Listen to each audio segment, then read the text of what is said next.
You want to grab a bar to eat real quick before we go up?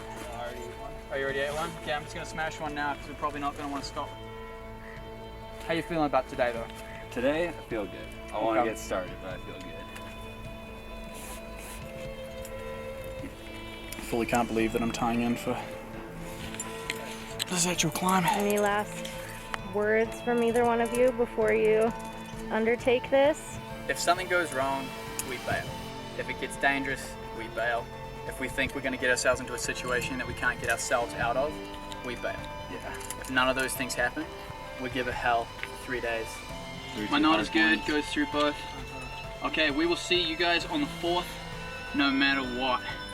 I can't believe I'm doing it. Okay, climbing. Go for it.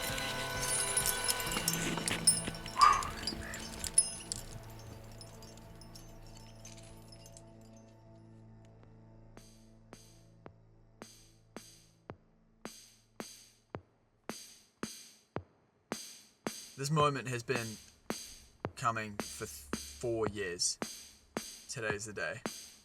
So, let's freaking do it. Let's do it, dude. I'm too stoked. I can't even go back to sleep, man. Let's freaking do it. Let's go. They say a journey of a million miles begins with only a single step. But my journey to go from beginner grade rock climber to climbing the regular northwest face of Half Dome in under a year began with one of the easiest climbs at the local crag. And after 4 years of waiting for this moment, there was nothing left to do but to strap up my shoes, put on my harness, tie in, and start climbing.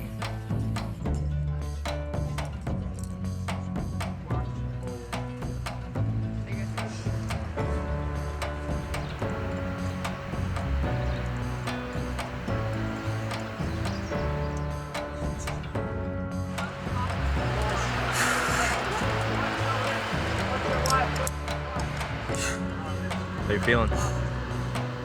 That was actually way harder than I was expecting. Oh man, that was supposed to be easy. I have some serious work to do. 3,000-foot climb in Yosemite. In Yosemite, trying to make history in Yosemite National Park. Tommy Caldwell is a true legend. Something nobody had ever done before. Yosemite Valley, I mean, you definitely heard of it.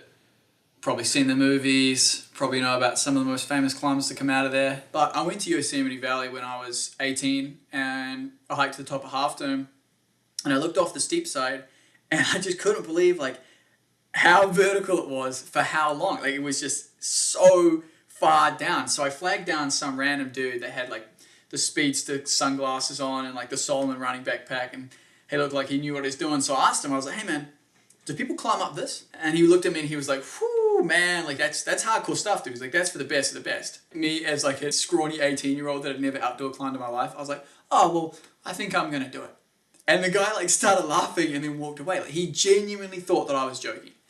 And I was like, is that really true though? Is this really only for people whose like parents were athletes or started training when they were 4 years old, you know? Like, cause that's what this guy made it sound like. I just felt like it was achievable for like regular people. I knew that I was gonna come back. I wasn't coming back to try and do some route that had never been done before, you know, some like gnarly world first. I wasn't even coming back to try and make a name for myself. I solely wanted to come back to prove one or two things. I either wanted to prove that I was right or that he was. He was a really happy kid, came bursting out of his bedroom every morning with a big smile on his face, ready to see what the next day had. He was always quite honest, actually to the point of being embarrassing sometimes. Yeah, it's him. He's not trying to be something he isn't. It's just how he is. I ran into this scruffy looking dude hiking on the Appalachian Trail. Matheson doesn't let anything get him down. Or you can be the most miserable situation and he'll make it fun. Look at him milking it, some male cow. I'm gonna milk this bull. It's an interesting cow. This one's only got one teat, but it's quite a big one. I don't know.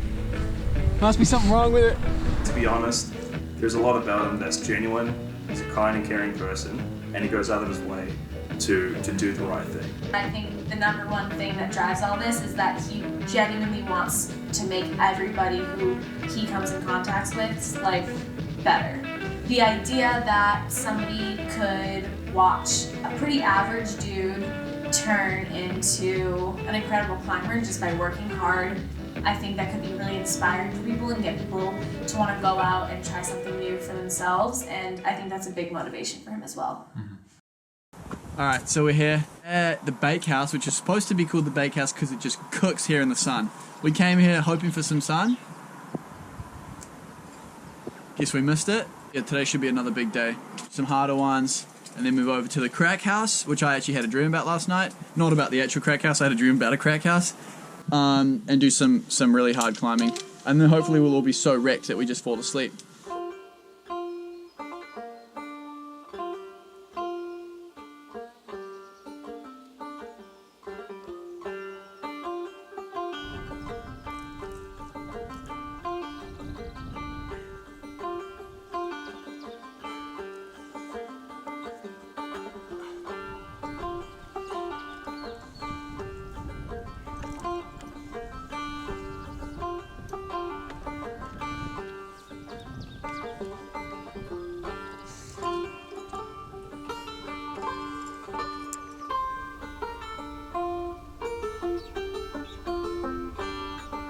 Dude, the exposure's about to get legit. Oh man. Dude, my wedgie's about to get legit. Oh no.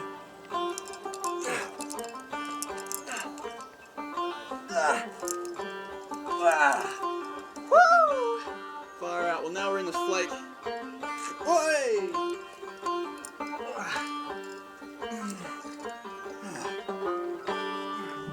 How difficult is a project like this? In a kind of like a intermediate climber kind of a perspective, it sounds very hard. A lot of hard work, a lot of planning, a lot of gear equipment, rope knowledge, rock knowledge, big wall knowledge. There's a lot of skills that has to pick up.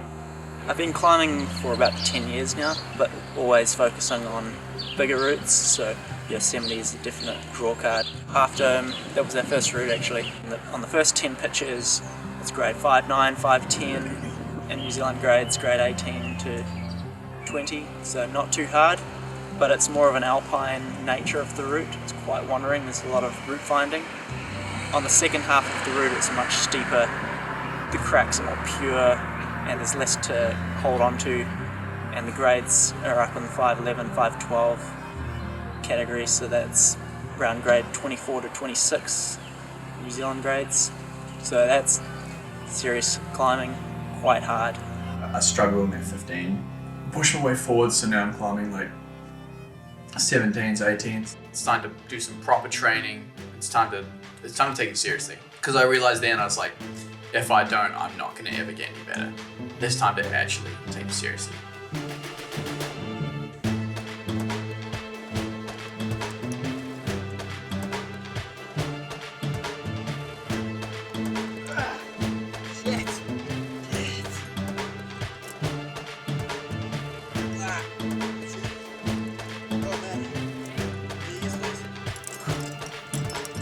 I'm gonna have to try that one again.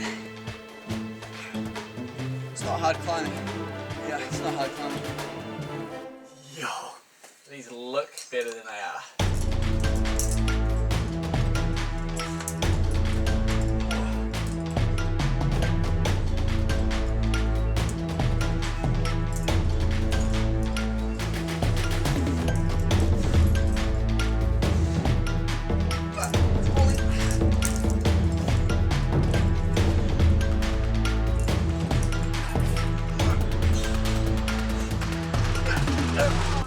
They describe this one as sneaky, with smeary footholds. I like the sneaky word, and so much like the smeary footholds. 3-finger upward pushing pocket. Sneaky.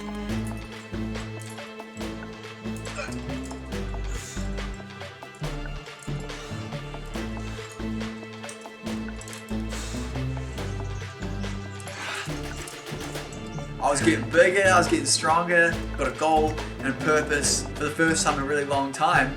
Things are finally going my way, you know?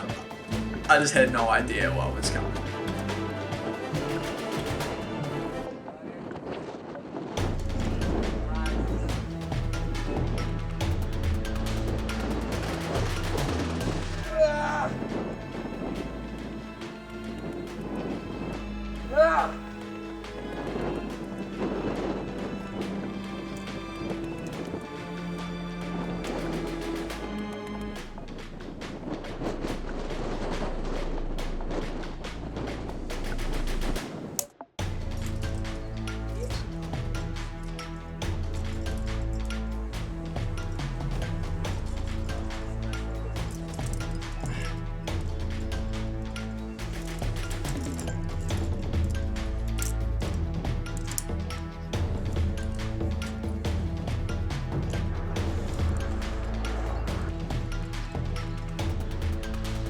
we've already done about 30 climbs today, so I'm not actually sure if I can really hold on to anything much, but we're here, so now we'll do a circuit board training thing, and then we'll do some hangboarding at the end of the day, and then probably pass out.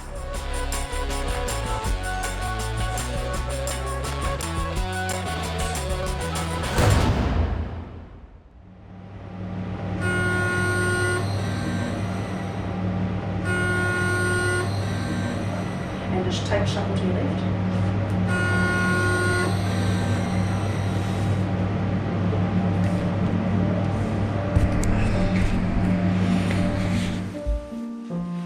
Got the hand in your belly. And just keep it sort of holding against you and then like that.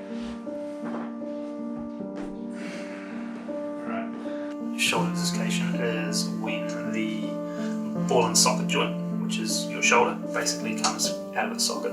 Usually when it does come all the way out, you end up tearing some of the joint capsule and you end up damaging that quite significantly. How does it affect a rock climber? Pretty majorly, to be honest. It means that for the first couple of weeks you effectively don't really move it much at all. You keep it pretty nice and into a sling. You get it moving as you can. We slowly build strength back up. It would probably put a rock climber back 4 to 6 weeks at best, and a really significant thing, it could mean that they stop climbing for quite a long time. Okay, it's a close-up version of the first saying that I dislocated the shoulder. Before I started this project, I actually knew there was one thing, and there's even a video that Vince filmed when we hitchhiked across America, where I point up at halftime and I go, mark my words, unless I dislocate my shoulder again, which I'm really hoping doesn't happen, I am gonna climb that face right there. I'm gonna climb that whole wall in about 18 months. Screw it, I'm just gonna say that I am gonna do it. I am gonna do it. With one arm? Oh no, unless I dislocate the shoulder, it's probably over. Come at halftime, I'm coming to get you. But yesterday, I dislocated my shoulder. My good shoulder. I'm right-handed. Dislocated my right shoulder. So yeah, that was obviously really bad. What were your first thoughts when you heard Matheson dislocate his shoulder? I was pretty disappointed for him because I know how hard he's been training. But then again, wasn't surprised. I just feel like sometimes he pushes it a bit far and injuries happen to anyone. Pretty devastated. I was pretty gutted for him, He's dislocated his shoulder before. He's still not 100% recovered from the old dislocation. So as soon as I found out that it was his good shoulder and it was a new dislocation, then I was worried for the project. What does the shoulder dislocation mean for the project? Seeing that happen now, I can definitely realize that it's a bad thing, and it is going to greatly impact this project. Did you think he was going to quit, and why did you think that? He kind of downplayed the injury. He seemed well enough about it, and yeah, so I did initially think he was going to quit, but then 5 minutes later when I talked to him on the phone, I changed my thoughts to, okay, we're going to keep going. Other days of quitting is in his mind. So yeah, there's no quitting for him. There's no backing off option. It's just moving forward option. I fell, my arm was above my head, my feet slipped out, and so as my feet slipped out, all of a sudden it pulled my arm in the wrong way and pulled my shoulder out of joint. As I hit the ground, it went bang and bounced down, and the shoulder went right to the edge of going back in. And everyone's like, oh dude, your arm, yuck, yuck. And I was like, oh man, it dislocated my shoulder. So I grabbed it and I squeezed it and bang, pushed it back in. There's a fine line between pushing yourself and pushing yourself too much. He's definitely walking that line. Shoulder injury takes a few months to recover, a couple of months at least. I also don't think that he is willing to stop even if the injury's too bad, because he wants the goal so bad, but he's going to push his body past the breaking point. But no, I don't think he should stop. If something will go against him again, it's always an uphill battle with him. So it won't be easy, but I do think he'll succeed. Do you think he will succeed despite the injury? 100%, yeah. Yeah, for sure. What happens now, this whole halftime thing, man, it was going to be hard already. The normal thought would be, do you quit or do you not? But really, that wasn't really what went through my head. what went through my head was, what are the new steps I have to take to make this work? Everyone's like, so what are you gonna do now? And I was like, well...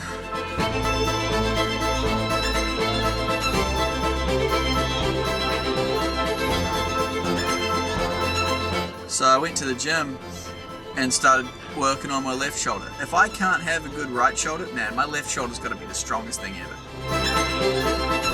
So the same day that I dislocated my shoulder, I just carried on training as per usual, you know. I still did my hand strength training and still did my hangboarding and stuff like that. The only difference was I was just doing it with one arm now instead of two. I think I was kind of just pretending that nothing had happened, but eventually I had to have a look at that right shoulder, and when I did, it wasn't like starting from scratch. You know, it was like starting from 3 steps below rock bottom.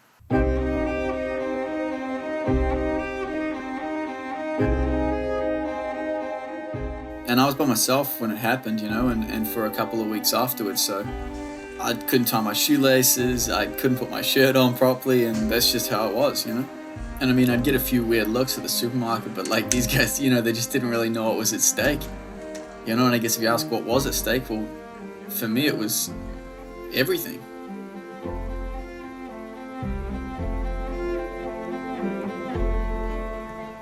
Am I allowed to start moving it around and see how it feels? Feels pretty tight, pretty sore. Ooh, woo! It's pretty good.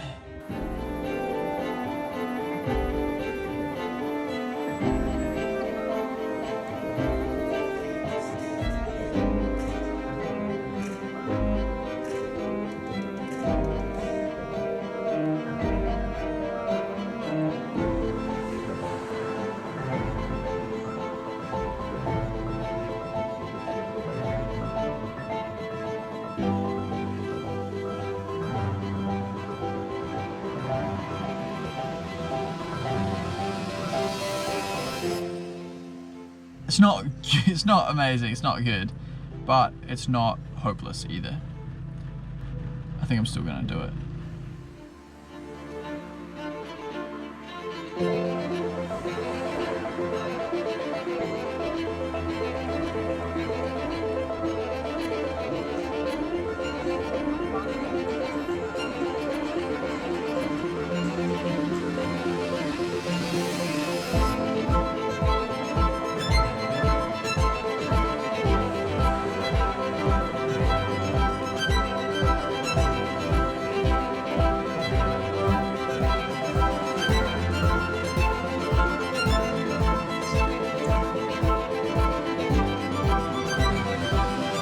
Exactly a month since I dislocated my shoulder. Last time I dislocated my shoulder, it took me a year to do a pull-up again. This time I gave myself 1 month, so it's been 1 month. I'm gonna do it.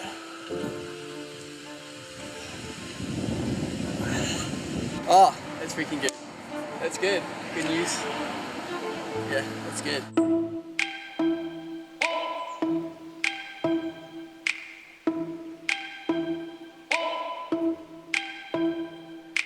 Oh my love, I don't know what I'm doing.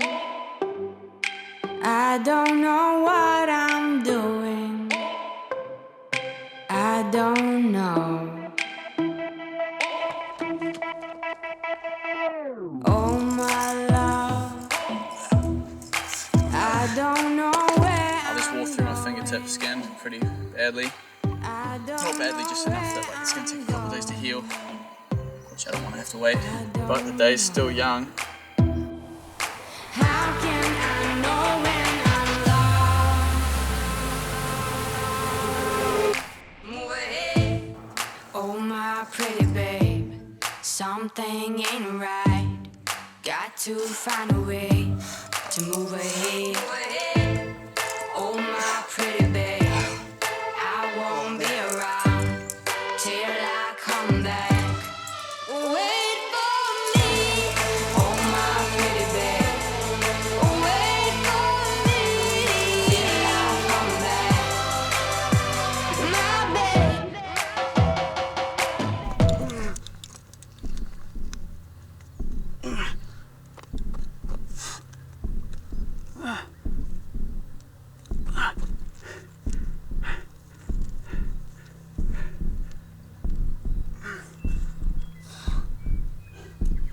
Where's the mono pocket? Right in front of your chin.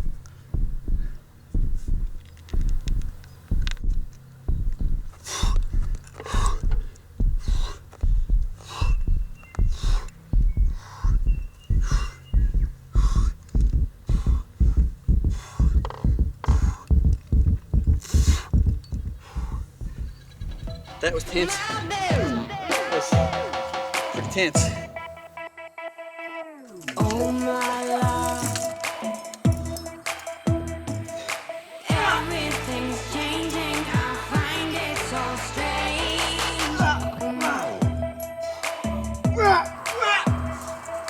How can I know when I'm lost? Move ahead. Oh my pretty babe, something ain't right. Got to find a way to move ahead. Oh my pretty babe, I won't be around till I come back. My wrist keeps doing that like separating thing where it's like pulling out. I don't know what I'm supposed to do about it. It's starting to really screw me over. Matheson makes me pretty nervous. I hope that he doesn't push it too far and hurt himself and ruin the next couple weeks of climbing, but he's not willing to stop. I would love to for this injury shit to ease up for a second, but looks like it's not going to. Till I come back.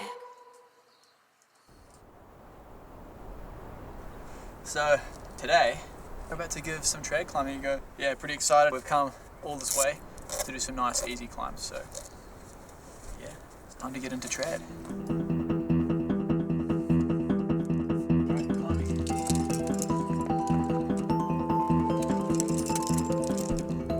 One of the biggest things that I had to learn during this project was the difference between sport climbing and trad climbing. So sport climbing is what I already did and what I knew how to do, which is you walk up to a climb you want to do, there's 10 bolts up it, you've got 10 quick draws. So as you climb, you get to the bolt, you clip it, and then you clip your rope to that as well. You're just using pre-drilled bolts on the rock to protect yourself against a fall. And so it's pretty straightforward and you can always see where you're going because you just follow the bolts. Half dome's a trad climb, which meant there's no bolts. So yeah, I had to learn a different style of climbing, which is called trad climbing. Trad climbing is a whole different ball game to sport climbing. There's a whole mental aspect. You have to carry the right equipment and place the gear in the rock to protect yourself against a fall, all while hanging on. So it's a lot more strategic. And the other challenge of trad climbing is that you have to follow natural lines in the rock. The style of climbing to climb these cracks is completely different to sport.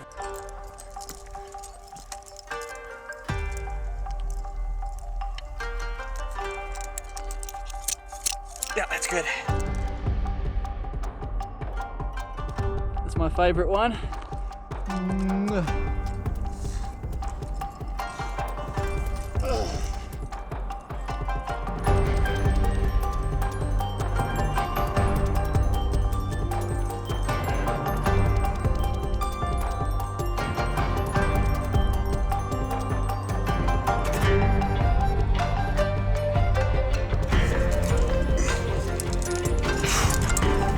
I'm pretty scared right now.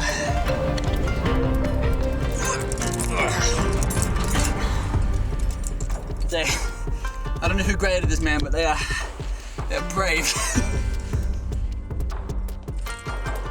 smash it.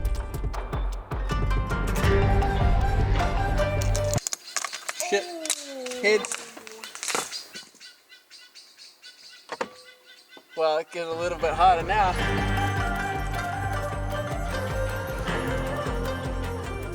Yeah, the climbing's been sick, but my shoulders are pretty worked, so that's probably all I can handle for now. So I'll do one more climb, and then we're gonna hike back out of here again, and then decide where we go next.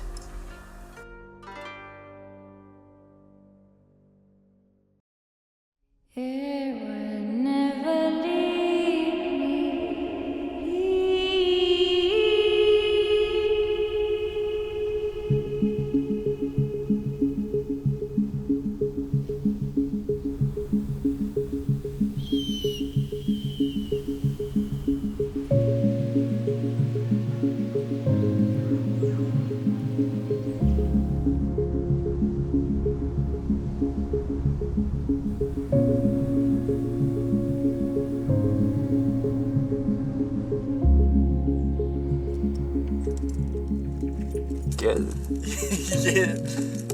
So we're just out here drinking almond milk and all that. And by that stage, the hot sun the midday sun will have cooked these walls to make them nice and ready to go. So we'll head over there into the sun after that. But because I've only got doubles, I can't really do anything that's exactly the same size the whole way up, which really does limit things here, actually, now I think about it.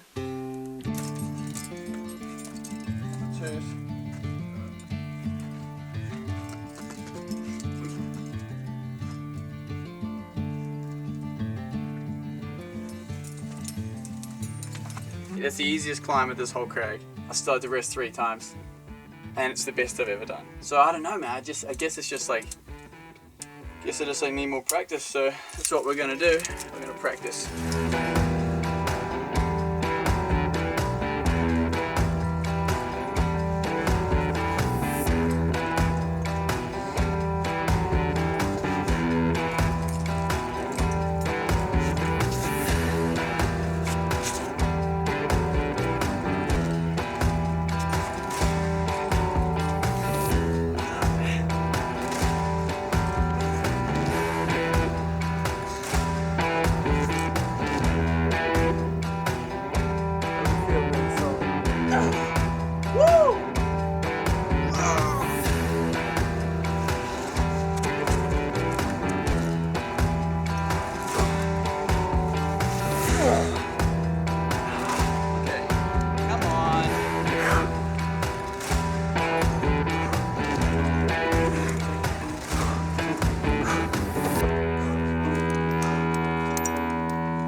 Okay, well, we're done now. Yeah, look at this. I could have sworn that I taped my hands well today, but with that said, that was about 14 hours ago. Getting close to 10 o'clock, maybe 9:30. We're gonna go find some water to jump into, eat some food, do it all again tomorrow.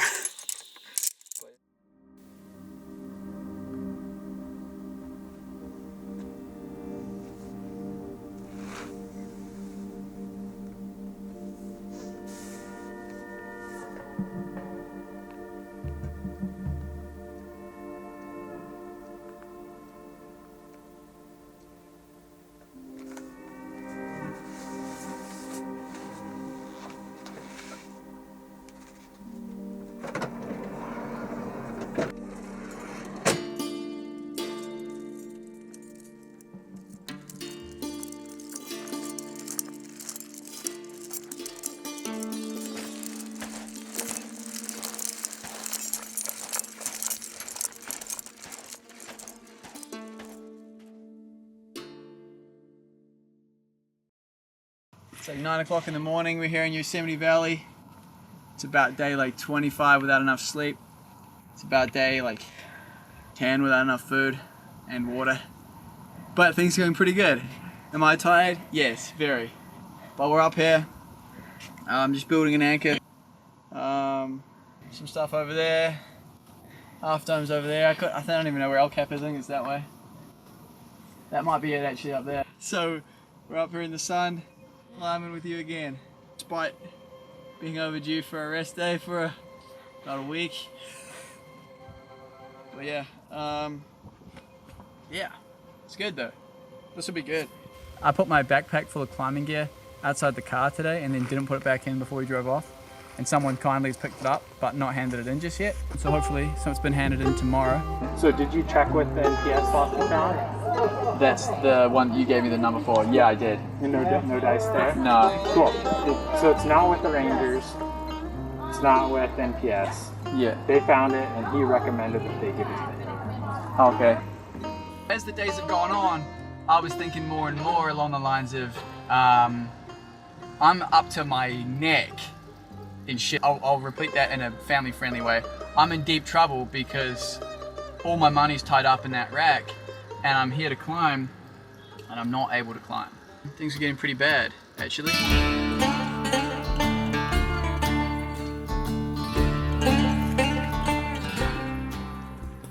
So I'd lost all of my climbing gear at arguably the most crucial stage in the whole project. I did the only thing I could do, which was fill out every missing gear report form I could find. My days I had left to climb Half Dome were rapidly running out. And without my climbing gear, I couldn't just not climb Half Dome. I couldn't climb anything.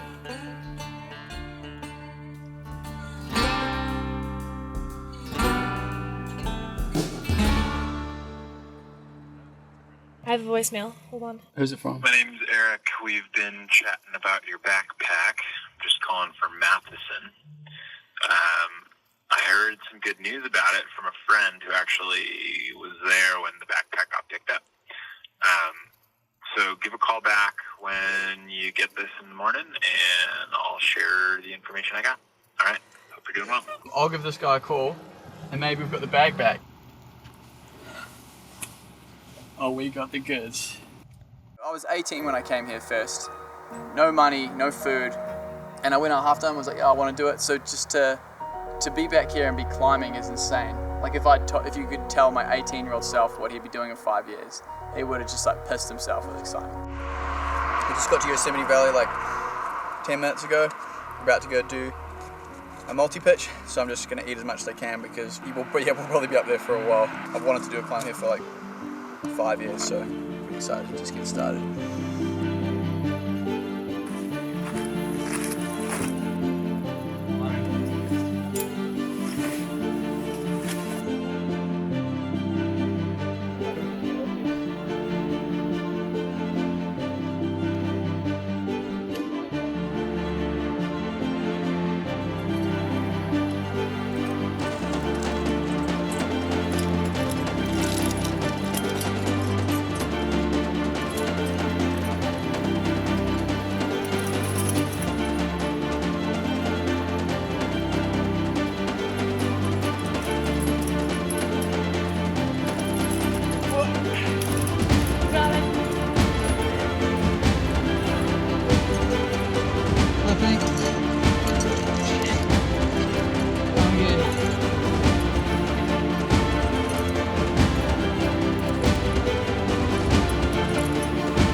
Honestly, dude, I can't believe it's the day after tomorrow that we go for this, you know? If there's a cooler place in the world, man, I tell you, I don't know it. Yeah.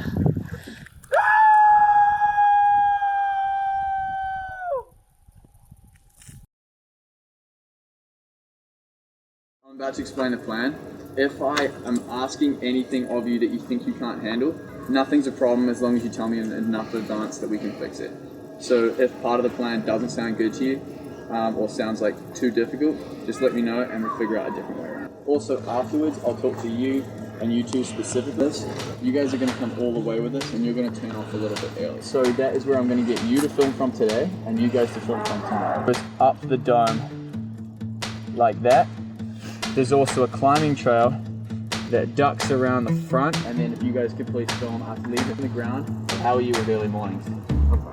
Sweet, because you're going to have to get up super early. I'm going to put everything that's going to be mine along here, if there's anything we're going to share. With a spit of rock that sticks out called the visor, you can actually see it pretty clearly. You've got 4 litres, you guys have got heaps, right?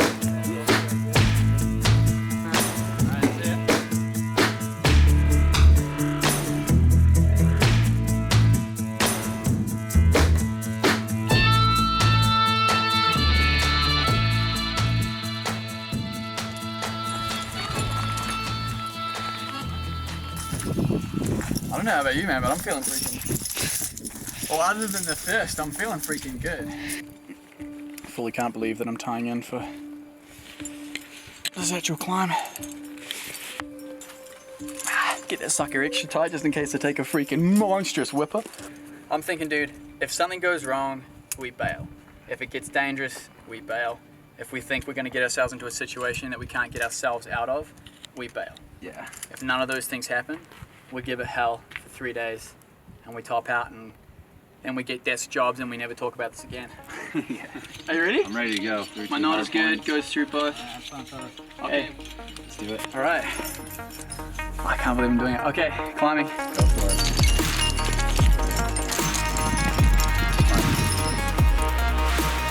Safe off the way.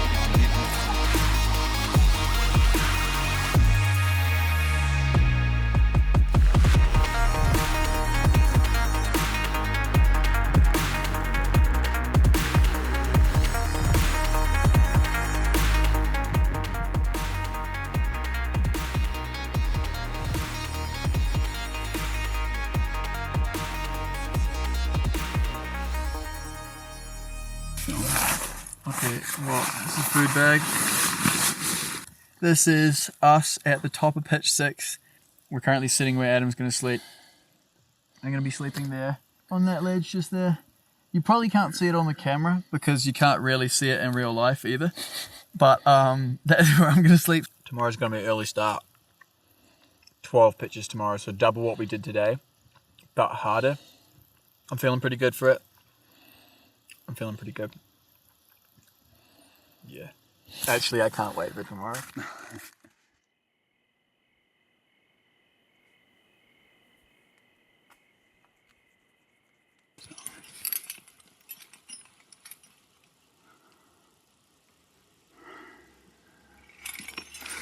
So, it's like 7 in the morning or something. There's potentially a fire going on over there, it's kind of hard to tell. We are at the top of pitch 7. This is the last of the kind of like blocky terrain we're about to traverse across.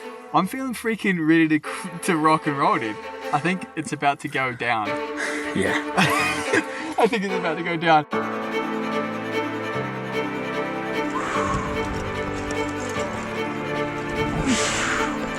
Oh, next time.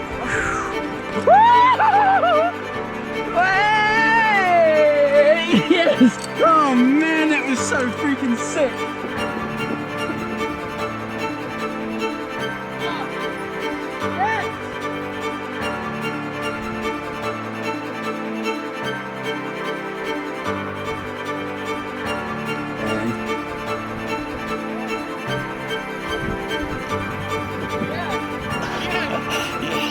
You had to throw the rope across the crevasse.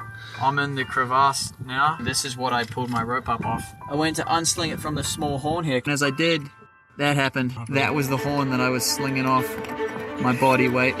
Pretty gnarly stuff. You got it.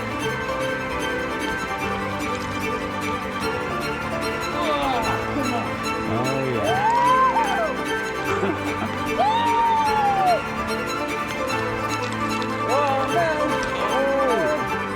4 pitches from where we're going to sleep, but now we're going to do some more chimney climbing. That was one of the burlier 5.7s I've ever done, that's for sure. We did it, man. This is Big Sandy, so we can sleep up here. Yeah. How long was the day? 14 hours and 15 minutes of climbing. So it's 5:30 in the morning. So last day, and yeah, we're about to get started.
Reaching the top was kind of strange. There was no big group of TV reporters and paparazzi like in the movies. Adam's girlfriend was there to give him a sandwich and Ryan was there to film, but that was about it. I mean, we weren't famous. We hadn't just climbed the new hardest climb in the world or climbed something that's never been done before, but maybe that's okay. I'd just done what I set out to do and achieved my version of greatness, and to me it was enough. I stood in the same place that I'd stood nearly exactly 5 years earlier as an 18-year-old when I decided I was going to climb this, having never done more than a few routes in a tiny indoor gym. Then just a kid with a dream, and now a slightly older kid that had finally done it. So was there a big celebration, a party, some way to conclude the journey? No. I just strapped on a heavy pack, tied my shoes and started running. It's 8 miles down and I've only got 2 hours of light left. Time waits for nobody and it sure doesn't make an exception for me. Besides, I got things to do, so I gotta get going. And maybe, so do you.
Got a 14 gigabyte video of Mackenzie B. Lang.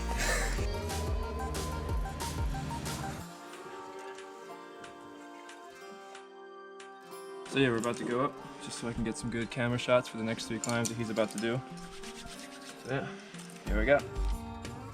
Matheson tried taping his wrist up and it didn't work super well, so I am a little bit worried that he's going to injure himself, but he's not willing to stop, and so we're going to be there to support him whether it happens or not. What are you talking about, dude?